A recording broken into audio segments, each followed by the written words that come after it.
27일 후보 간 양자 토론은 양 후보들의 민생 대안과 미래 비전 및 이를 실천할 수 있는 능력을 누가 가졌는지를 검증하는 계기가 될 것입니다.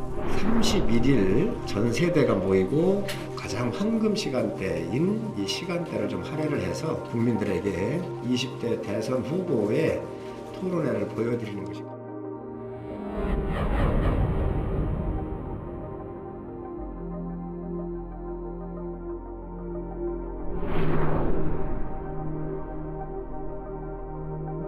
이재명, 윤석열 양자토론 담합은 불공정의 끝판왕이자 민주주의에 대한 폭거입니다. 대한민국의 5년을 책임질 대통령 후보를 비교 검증할 기회의 장을 박탈한 최악의 결정입니다.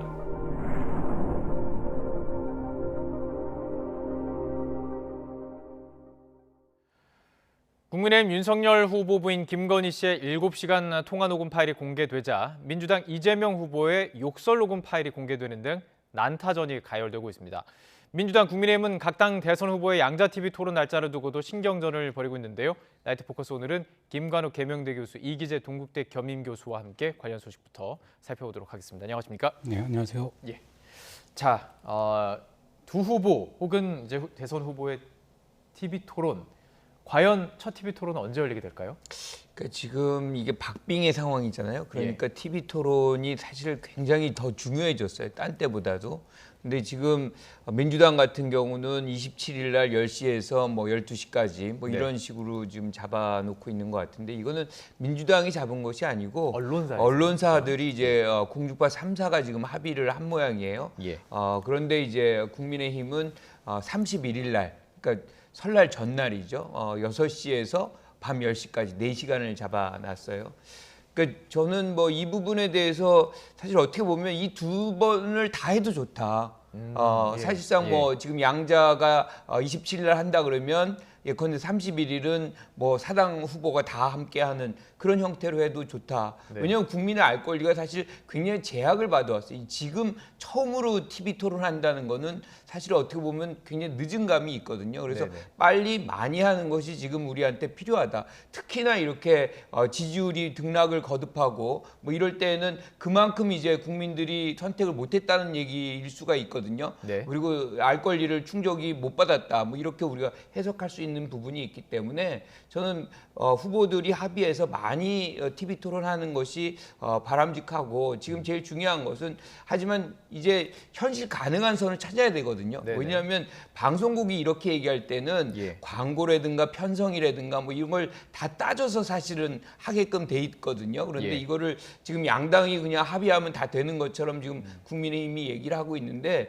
이거는 좀 적절하지 않다고 생각을 해요. 왜냐하면 아무리 이제 양당 후보가 하는 거지만 주체는 언론사거든요. 그리고 거기에 대해서 뭐 어떤 형식으로 사회자는 누구, 뭐 시간은 어떤 얼만큼, 뭐 이런 것들은 사실 이 주체를 하는 언론사의 어떤 이 권한이기 때문에 그 부분을 좀 감안하고 가급적 빨리 하는 것이 좋겠다, 이렇게 생각합니다. 27일과 31일 차이가 뭘까 좀 생각을 해보면, 아무래도 31일에 하면 준비하는 시간이 좀 길어지겠죠. 27일에 하게 된다면 조금 더 급하게 하게 될 것이고요. 국민의힘은 왜 30일? 일단 얘기하는 것은 그렇습니다. 더 많은 분들이 설날에 모여서 볼 수 있는 시간이라고 얘기하는 것인데, 그러니까 준비 시간 때문에 그런 것 같지는 않고요. 준비 시간이라고 하면 뭐 27일이나 30일이나 4일간 준비 더 한다고 해서 뭐 달라질 건 없다고 보여지고요. 일단 국민의힘에서의 그 주장은 어쨌든 30일이 이제 설날 바로 전날이 아닙니까? 그러면 모든 이제 그 가족들이 다 모여 앉아서 그 방송을 볼 확률이 높고, 그리고 한 번을 하더라도 좀 제대로 하자, 국민들에게 이렇게 보여주기 위해서. 그래서 시간 같은 경우도 27일 날 그 방송국에서 얘기하는 거는 밤 10시에서 12시 아닙니까? 그러니까 12시에 누가 보겠냐, 요즘. 그러니까 6시, 오후 6시에서 한 9시 정도까지 이렇게 진행하면 굉장히 많은 시청을 할 거다. 그래서 이제 그렇게 권하고 있는 것이라고 보여지고요. 근데 다만 이제 그 어쨌든 후보자 입장에서는 국민들이 많이 볼 수 있게 하는 걸 원하는 것이고, 근데 또 이제 방송사 입장도 있을 거 아니에요. 방송사는 또 설날 또 연휴 기간에 이 편성이 사실 또 여러 가지 이제 직원들과의 관계라든가 뭐 여러 가지 휴가 가는 그런 게 있을 수 있어서 아무래도 애로를 호소할 것 같은데 네. 뭐 저는 뭐 방송국의 이야기와 또 양당의 이야기에 통해서 충분히 좀 조정은 가능할 거다 이렇게 생각하고 예. 어쨌든 간에 뭐 많이 국민들이 많이 볼 수 있게 했으면 좋겠다 이런 거하고 실제 오히려 더 변수가 될 거는 제가 볼 때는 안철수 후보 측에서 이거 방송금지 가처분 신청을 내는 거 아닌가 이런 예. 생각이 좀 있거든요. 예. 과거에 2007년에도 그 이명박, 정동영, 이해창 후보 이게 세 분이 삼자 토론하려고 그럴 때 나머지 후보들이 방송 금지 가처분 신청을 내갖고 예. 삼자 토론을 진행을 못했어요. 예. 그렇듯이 이번에도 만약에 안철수 후보나 심상정 후보가 법적 조치를 하게 되면 잘못하면 토론이 안 열릴 수도 있는 상황이 올 수도 있다. 이런 만약 점이 김 교수님께서 말씀하신 것처럼 2번을 하되 그런 식으로 하면은 어떨까요? 아니 저는 뭐 예.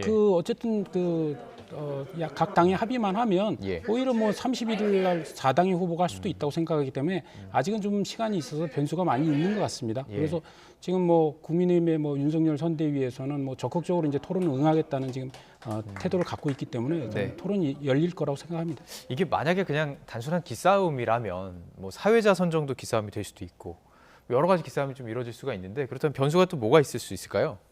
그러니까 뭐 아무래도 의제죠. 의제를 어떤 의제를 의제. 갖고서 이제 예. 토론을 하느냐 그리고 질문의 형태 뭐 이런 것들을 할 텐데 이런 부분은 사실 어떻게 보면은 방송국 주최하는 방송국이 그런 걸 좀 맡겨둘 필요가 있어요. 그렇게 해서 실질적으로 후보들이 어떤 비전을 내놓고 그 비전을 어떻게 실천할 수 있는 능력이 있는지를 평가하는 것을 예. 사실상 검증받는 그런 자세가 돼야지 이 모든 것을 그냥 뭐 기획한 것처럼 우리는 이걸 해주세요, 저걸 해주세요. 저는 그거는 국민에 대한 어떤 검증을 받는 그런 자세가 아니라고 생각을 하고요. 또 한 가지 중요한 거는 더 많은 국민들이 보기 위해서 설날 전날에 한다라고 하면 더 자주 토론을 하면 됩니다. 그러니까 꼭 굳이 그 시간대를 잡아야 될 필요는 없다라고 생각을 하는 거고요. 이것이 오히려 막 하나의 어떤 변명으로 해가지고 자꾸 늦춰지는 그런 효과가 발휘되면 안 되겠다. 저는 이렇게 생각합니다. 어쨌든 27일이나 30일 중에는 첫 TV 토론이 이루어질 것으로 보입니다. 그 이후에 몇 번이 되는 것인지도 관심. 일단 지난 대선 한 6회 정도 진행됐죠. 6회 정도 했습니다. 과연 얼마나 하게 될지 또 어떤 주제를 하게 될지 빠른 겁니다. 지난 대선에는 보니까 한 25일 전에 했더라고요. 그렇더라고요. 그래서 만약에 이번에 그랬더니, 설 전에 하는 거면 예. 뭐 그 지난 대선에 비해서 오히려 빠르게 전개하는 거라고 생각합니다. 예. 근데 지난 대선은 우리가 이제 탄핵으로 해가지고 사실 선거운동 기간이라든가 이런 것들이 굉장히 좁혀졌었거든요. 짧았었거든요.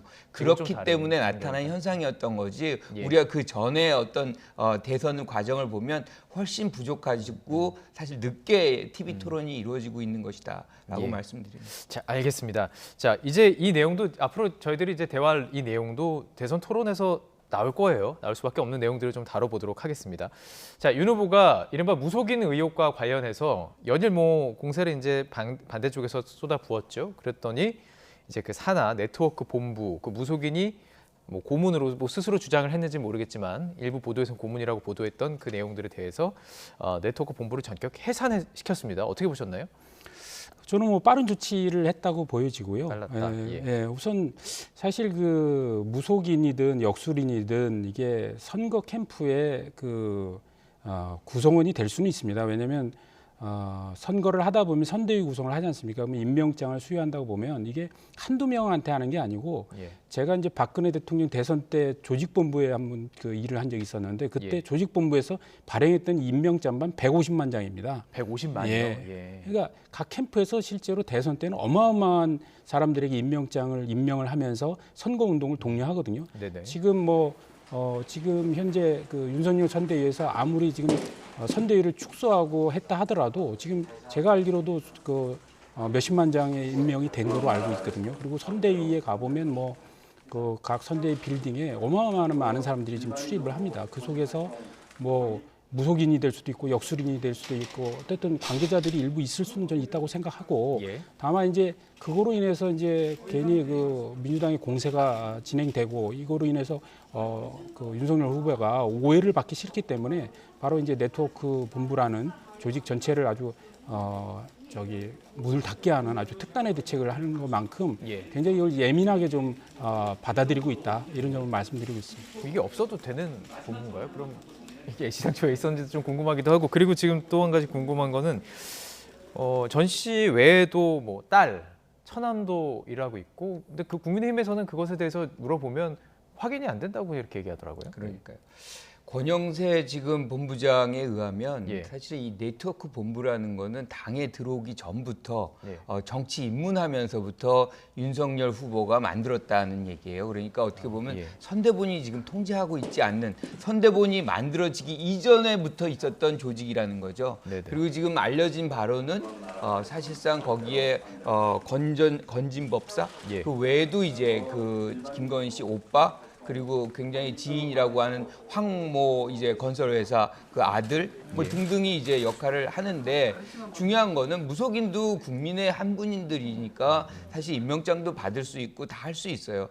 중요한 건 이 분들이 의사결정의 주체였던 역할들. 그러니까 예컨대 캠프에 들어오는 사람들을 뭐 면접을 받거나 뭐 이런 역할들을 했다는 겁니다. 그러니까 이러한 부분은 완전히 하나의 국민의 어떤 역할이 아니라 사실상 의사 결정을 하는 역할을 했다는 그런 걸로 우리가 이해를 할 수가 있는 것이거든요. 예. 그리고 이것의 시작은 사실은 윤석열 후보가 어느 날 경선 때 여기 손바닥에 왕자를 며칠 동안 적어오면서 시작된 거잖아요. 그러니까 우리의 어떤 이 종교적 관념 속에서 그러한 행태는 사실 굉장히 무속이다 또는 미신이다 뭐 이런 것들인데 이것이 대통령 후보의 어떤 이 주변 또는 본인에게서 나타나고 있다는 것은 사실은 굉장히 경악스러울 수밖에 없는 거거든요. 그리고 또 한 가지가 뭐냐면 김건희 씨 이제 대통령 후보 부인인데 며칠 전에 이제 인터뷰 나온 걸 우리가 봤잖아요. 그때 거기서도 나는 시간이 나면 나이트클럽 같은 데 안 가고 나는 도사를 만난다라고 얘기를 해요. 그렇죠? 우리가 통상 도사라는 이 분들이 이 대한민국에 있는지도 잘 몰라요. 그런데 이제 이런 분들이 굉장히 대통령 후보 주변에 이렇게 있고 특히나 이제 후보 부인이 그렇게 관계를 이렇게 같이 이렇게 만남을 한다는 것 자체가 상당히 그 미신과 무속이 지금 선거를 좌우하게 될 우려를 국민들이 갖게 하는 그런 장면이기 때문에 지금 국민들 우려하는 것이고 특히나 여당에서도 이 부분을 지적하지 않을 수가 없어요. 예, 저 녹취를 잠깐 듣고 또 뭐 이야기할 기회를 드리도록 하겠습니다. 민주당이 이렇게 무속인 의혹과 관련해서 공세를 쏟아붓자 국민의힘은 조폭 프레임으로 또 맞서고 있습니다. 이 발언 저희가 또 준비해봤습니다. 함께 들어보시죠. 윤핵관은 무당이고 왕윤핵관은 부인 김건희였습니다. 윤 후보의 무당 선대본 실상도 속속 드러나고 있습니다. 보도에 따르면 윤 후보와 국민의힘 측이 사실 무근이라던 건진 법사 전 모 씨가 캠프 실세로 활동했다는 것이 사실로 밝혀졌습니다. 최순실의 오방색도 물고 갈 노릇입니다. 아수라 같은 경우에는 이 조폭들이 아주 뭐 전면적으로 어떤 안남시, 성남시하고 이름이 비슷한데 안남시의 시정을 제멋대로 휘두르는 그 과정에서 살인 범죄 같은 것도 서슴지 않게 벌어지는 그런 경화도 있습니다. 조폭이 우리 국정에 관여하거나 개입하거나 청와대를 무상으로 드나드는 그런 나라가 돼서는 절대로 안 될 것입니다. 지금 이 판사를 조금 보면 이제 김건희 씨의 녹취록과 함께해서 민주당은 이게 무속인 어떤 좀 무속 신앙에 대해서 이게 정책 결정으로 가면 안 된다라는 것을 좀 키워가는 모양새고 그것을 대응하는 차원에서 이제 어떻게 보면 이제 역공 방향으로 조폭 얘기를 또 꺼냈습니다. 과정은 어떻게 또 평가하시는지 궁금하네요.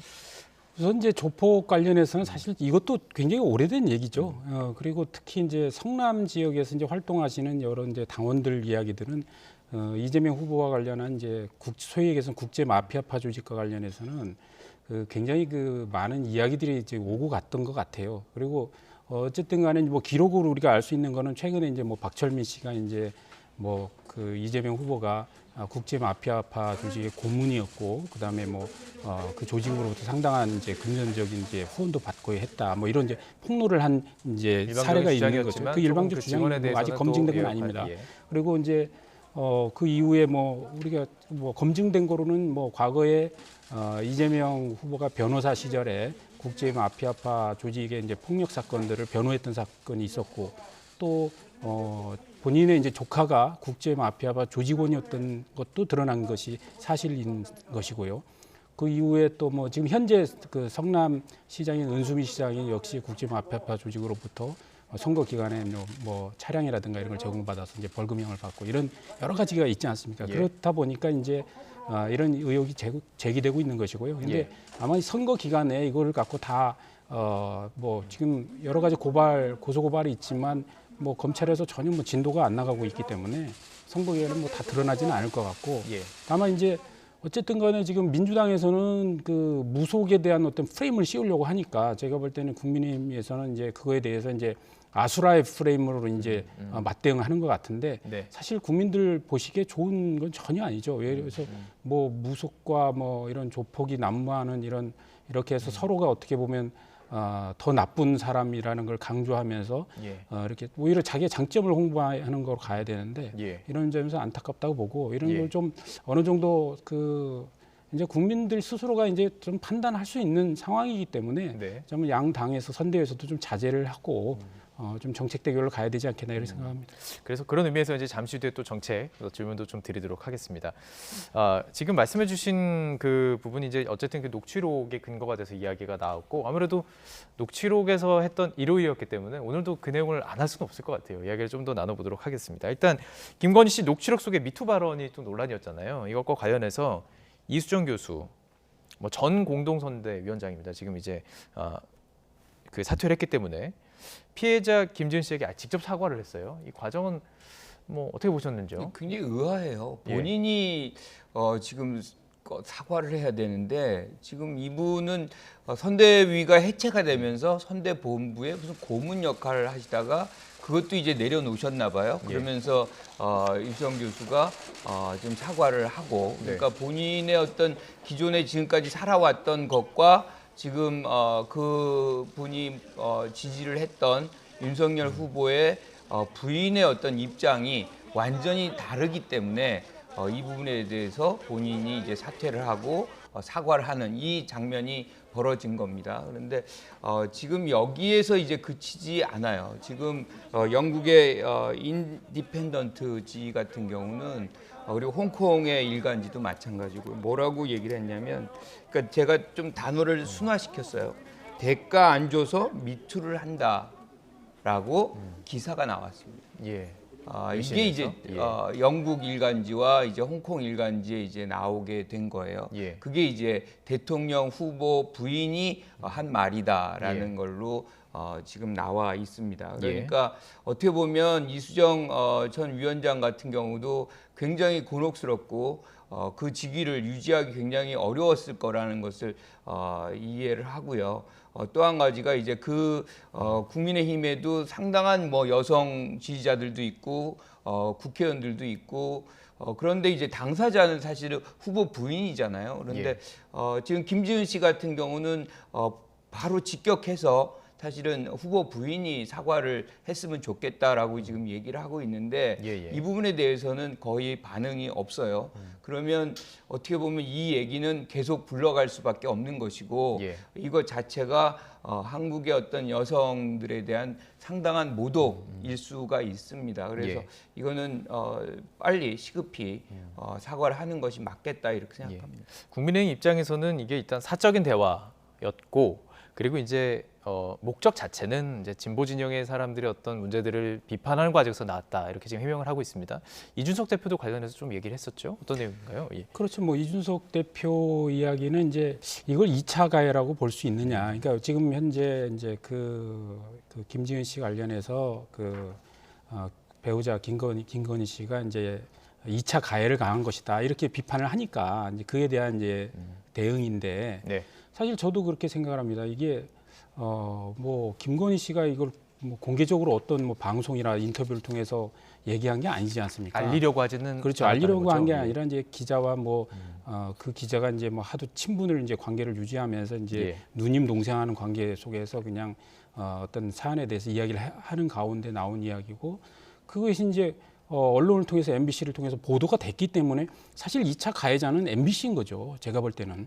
이거 방송 보도를 통해서 이거를 그 알린 것이기 때문에 예. 저는 그렇게 생각하기 때문에 저 김건희 씨가 2차 가해를 가했다고는 저도 생각하지 않습니다. 다만 다만 이제 그때 그 기자와의 어떤 그 다뤄진 내용으로 볼 때 뭐 예를 들어서 그거 아니겠습니까? 안희정 지사가 김지훈 씨랑 김지훈 씨와 원래는 이제 위계에 의한 성범죄 아니겠습니까? 그런데 그럼에도 불구하고 당시에 안희정 지사를 좋아했거나 또 민주당의 그 안희정 지사를 옹호했던 커뮤니티 보면은 둘이 좋아해서 했던 거를 왜 지금에 이렇게 얘기하느냐 뒤늦게 뭐 이런 얘기가 굉장히 많이 있었잖아요.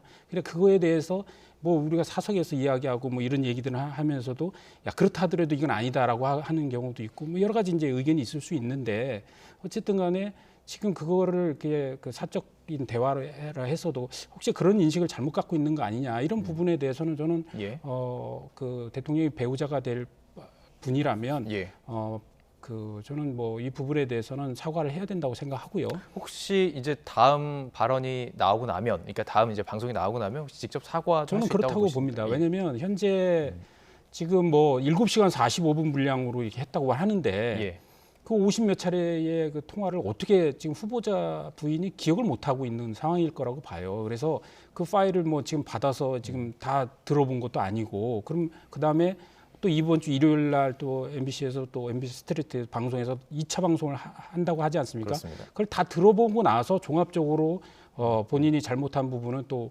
국민들한테 사과할 부분은 사과하고 해명할 부분은 해명하고 이렇게 하지 않겠나. 예를 들어서 또 이렇게 했는데 또 비슷한 게 나오면 계속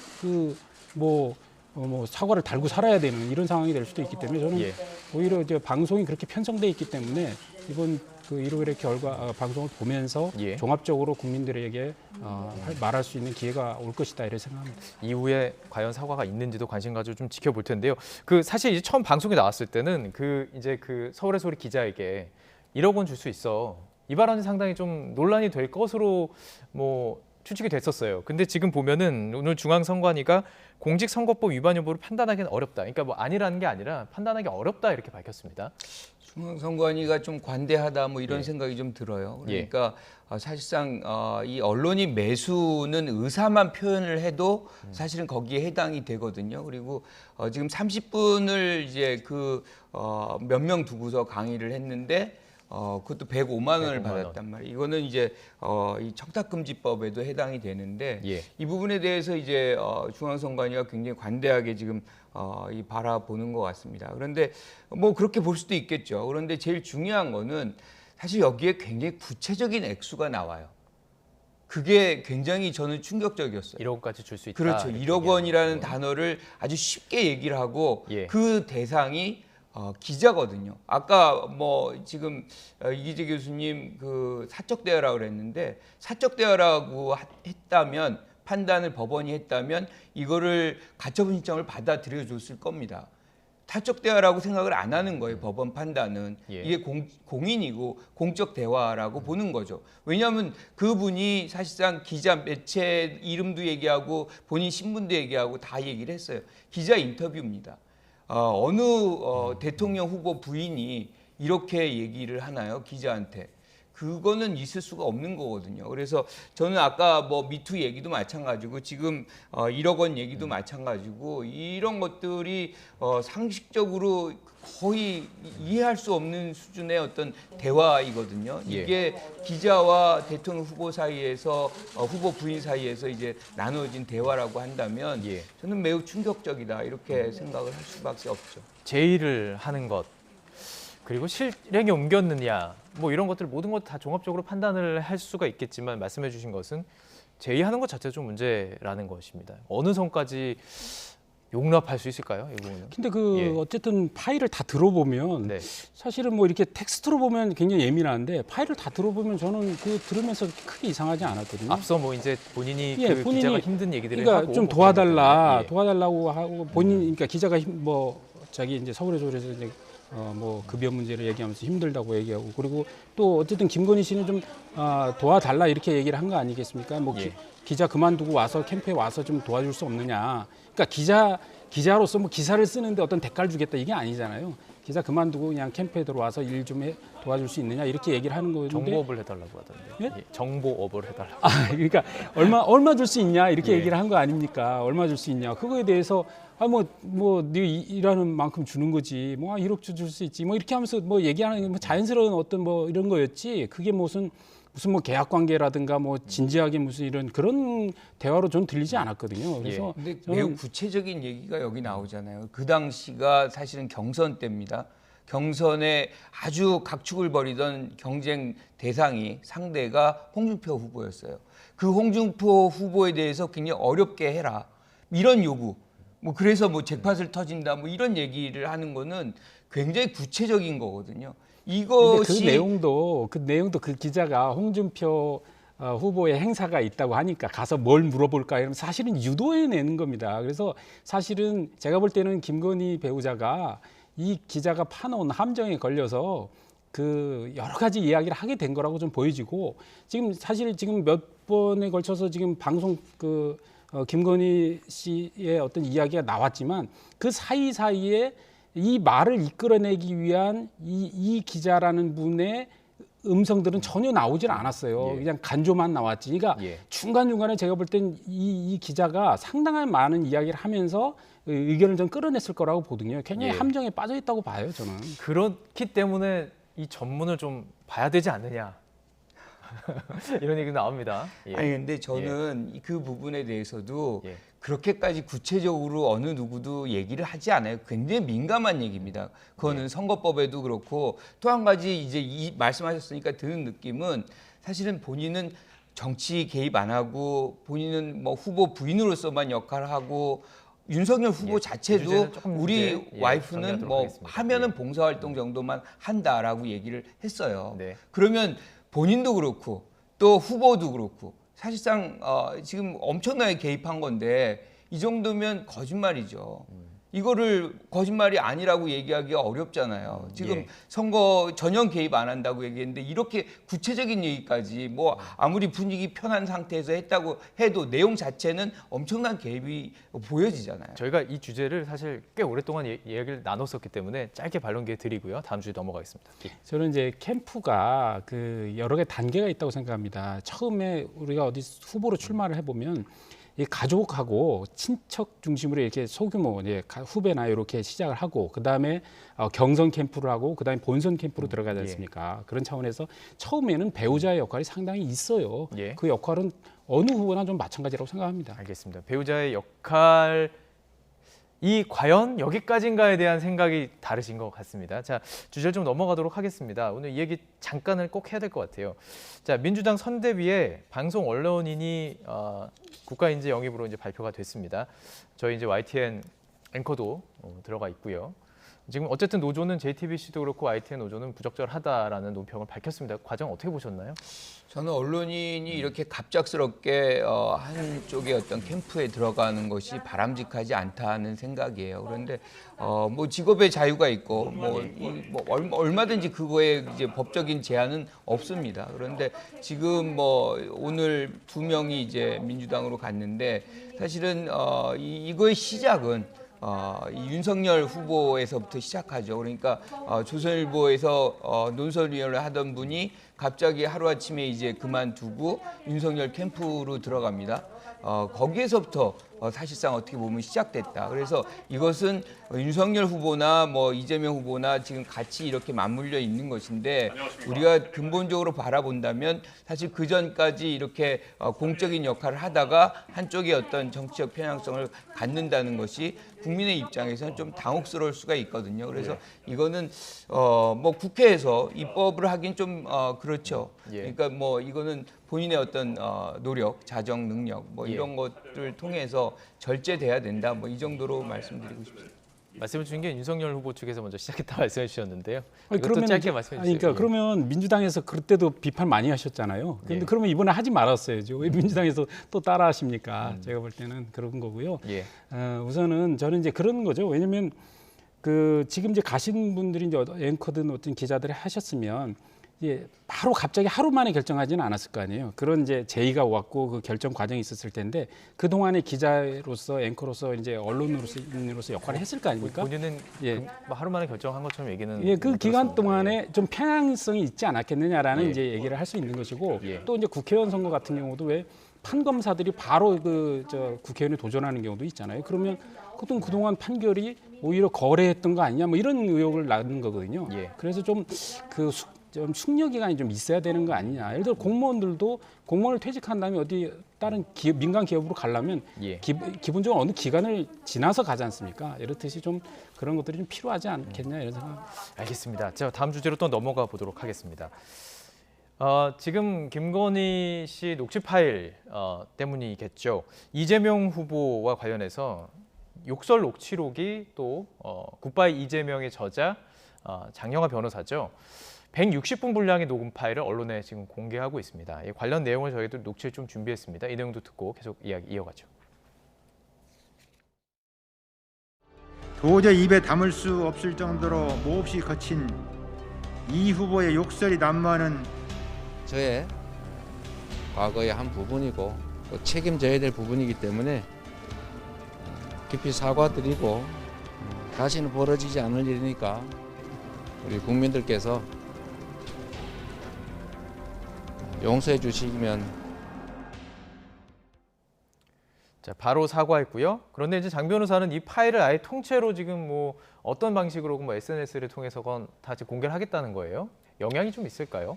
영향이 뭐 없을 것이다라고 얘기하기는 좀 어렵죠. 그러니까 뭐 지금 이것이 지금 민주당에서는 그러니까 후보 비방에 대한 혐의로서 지금 고소를 한 상태인 거거든요. 고발을. 그래서 아마 조치가 어떤 형태로든 이제 나올 텐데 지금 이제 김건희 씨 파일이 이렇게 지금 공개가 되다 보니까 이것도 이제 맞불을 논다 뭐 이런 형태로 해서 이분이 지금 국민의힘 국민검증특위인가 뭐 이런 데서 지금 역할을 하시는 모양이에요. 공개는 뭐 개인의 의견으로 했다 이렇게 밝히더라고요. 하지만 지금 신분은 이제 그렇게 돼 있기 때문에 이거 자체가 사실은 뭐 어떻게 보면 이제 뭐 법원 판단이 내려지겠지만 논란 자체를 계속 만들어 가는 거죠. 그런데 이재명 후보 같은 경우는 분명하게 이제 얘기를 했습니다. 이 부분에 대해서 본인의 잘못이고 부덕에 소치고 하지만 이거는 기본적으로 가족에 대한 서로의 내용이에요. 그러니까 이재명 후보가 기자랑 통화한 거 아니잖아요. 그러니까 가족들 사인 간의 어떤 얘기인 것인데 우리가 이제 며칠 전에도 국민의힘이 MBC 찾아가가지고 계속 주장했던 게 뭐냐면 사인 간의 얘기를 왜 공개하느냐예요. 그런데 지금 사인 간에 실제로 가족들 간에 얘기 나온 거를 지금 공개하는 것은 맞는 것인가라는 말씀을 드릴 수밖에 없어요. 그러니까 저는 이것이 공적 영역에서 벌어진 대화라면 사실은 뭐 아마 법원도 그렇게 판단할 가능성이 높지만 이게 아니기 때문에 이런 식의 어떤 일종의 이제 흙탕물 이제로 만들어 버리는 이런 장면인데 어쨌든 뭐 이거는 후보가 사과한 부분이고 이재명 후보가 받아야 되는 부분이다. 뭐 이 정도로 말씀드리겠습니다. 기자와 대선 후보의 아내의 대화가 아닌 가족 간의 대화이기 때문에 사적인 영역이다. 생각이 좀 다르실 거니까요. 근데 이제 뭐 통화는 이제 가족끼리 한 거지만 거기에 나오는 대화의 내용이 예를 들어서 그 대장동 지금 사건에 연루된 유동규 씨 이야기도 거기에 나오거든요. 어쨌든 친형인 이재선 씨하고 그 이재명 후보의 부인인 김혜경 씨하고의 통화 내용에서 이재선 씨가 이제 유동규하고 어울리는 부분에 대해서 강하게 문제 제기를 하거든요. 학교 관련해서 대화가 나왔나요? 아니요. 뭐 예를 들어서 음대 출신의 뭐 리모델링 못한 한 분이 왜 그 이재명 후보하고 이렇게 가까이 지내느냐. 그리고 뭐 문자를 보니까 뭐 매우 가까운 사이인 것 같이 이렇게 뭐 거의 뭐 이런 식으로 이제 표현을 했는데 이제 그거와 관련해서 지금 뭐 그 이재명 후보는 그 유동규 전 본부장 관련해서 자기 측근이 아니다 이렇게 얘기를 하면서 지금 대장동 건을 이제 거리두기를 하는 거 아닙니까? 근데 거기에 나와 있는 녹취록의 내용만 보면 굉장히 그 친밀한 관계로 그 묘사가 되거든요. 그런 부분도 공적인 영역에서 다룰 수 있는 것이고 또 특히 또 그다음에 어떤 친형의 이제 강제 입원과 관련해서 이게 이재명 후보가 대법까지 가면서 사실은 지사직을 상실하는 상황까지 가는 거였는데 어쨌든 그거 관련해서도 이재명 후보의 부인인 김혜경 씨가 이제 조카하고의 이제 통화 내용 속에서 강제 입원 내가 말렸다 막 이런 식의 그 대화 내용이 나와요. 그러니까 그런 걸 봐서는 전부 다 뭐 가족 간의 대화지만 사적 영역의 대화만 아니라고 보기는 굉장히 어려운 측면이 있다라는 측면을 말씀드리고 어쨌든 현재까지 지금 그 유튜브를 통해서 공개된 것들이 제가 알기로 한 4개 정도의 파일을 들어봤는데 지금 뭐 34개 160분이라니까 제가 모르는 내용도 많이 있을 것 같아서 일단은 뭐 전문을 다 공개하는 거에 대해서는 법원에서도 그 문제가 안 된다라고 했기 때문에 이걸 뭐 잘라서 편집하면 문제가 돼도 이 전체를 다 녹취 파일을 공개한다고 하니까 그렇게 되면 뭐 저도 좀 전체적으로 들어보고 나서 다음에 이제 토론할 때 이야기하도록 하겠습니다. 알겠습니다. 시간이 많지가 않아서요. 사실은 이 공약 부분에 좀 시간을 할애하고 싶었는데 좀 아쉽습니다. 자, 이 공약에 대해서 얘기를 좀 나눠보기 전에 저희들이 또 녹취 잠깐 준비했습니다. 이 녹취 내용 듣고 두 후보의 공약 얘기 좀 나눠보도록 하겠습니다. 함께 들어보시죠. 유승민 후보께서는 뭐 아시는 것처럼 매우 경제 정책의 밝은 분이라고 합니다. 좋은 정책이라면 여야 또는 진영을 가리지 말고 활용해야 된다라고 생각하기 때문에 저작권을 가지신 우리 유승민 전 후보님의 사회적 일자리 100만 개를 제가 일부러 강조해서 표현했다는 말씀드립니다.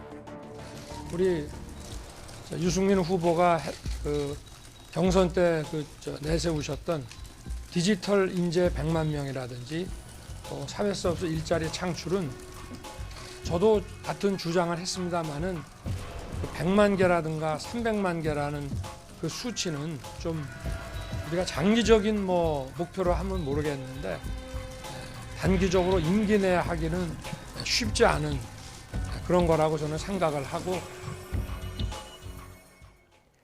네, 이 발언이 뭐냐면 이재명 후보가 공약에 유승민 전 의원이 이제 사회 서비스 일자리 100만 개 창출하겠다 이 얘기를 받아들인 거예요, 공약으로요. 그렇죠. 저는 이런 부분은 굉장히 긍정적으로 봐요. 그러니까 사실은 여러 후보들이 자기의 어떤 대표 공약들을 내세우잖아요. 그건 그만큼 이제 많이 준비했다는 것이고 공약의 완성도도 매우 높다는 것이거든요. 그래서 서로 이렇게 다른 후보들의 어떤 공약을 받아가는 것도 굉장히 생산적인 거라고 보고요.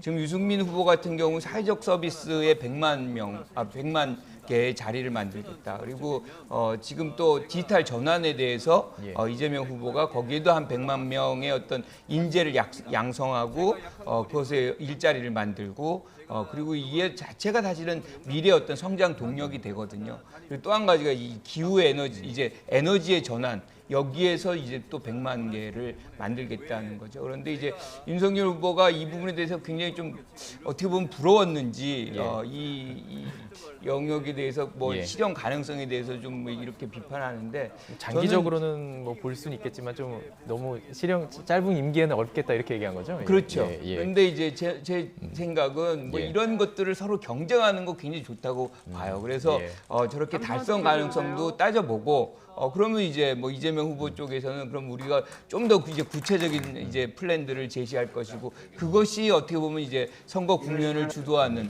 정책 경쟁이 된다 그러면 그 이익은 그 혜택은 국민이 본다라고 볼 때에는 저런 정책을 계속 제시하는 것이 필요하다 이렇게 봅니다. 그 여론조사에 좀 바른 게 많이 들을 테니까 이거 좀 짧게 얘기가 넘어가지. 저도 좋다고 생각합니다. 좋다고 디지털 생각하시고. 인재나 사회적 일자리 창출은 굉장히 필요한 거고 이거는 뭐 어떤 후보를 떠나서 윤석열 후보도 이번에 찬성하는 바이기 때문에 단지 이제 숫자를 갖고 얘기하는 것에 대해서 이제 현실성의 문제를 얘기했는데 저는 뭐 이 숫자라는 게 사실 이 숫자를 믿는 사람 국민들도 없어요. 많이 만들겠다 이 정도로 이해하면 될 일 아닌가 싶어요. 많이 만드는 공약. 정말 그 사회 일자리니까요. 필요한 부분인 것 같습니다.